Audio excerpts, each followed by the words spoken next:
Hello guys, meron ako ditong pang-asim na kamyas. Ayan guys, galing yan sa bundok. Dala ng aking kapatid na babae. Ayan. Kaya naman, itong ating sinigang na bangos ay mayaman sa gulay.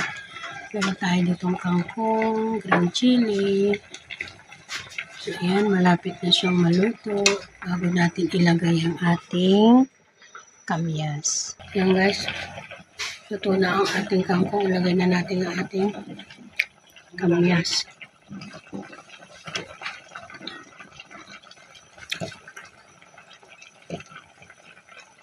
Thank you for watching guys. Happy tummy na naman ng ating tummy.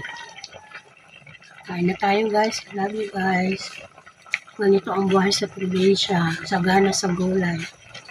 Madaming blessing. Thank you for watching.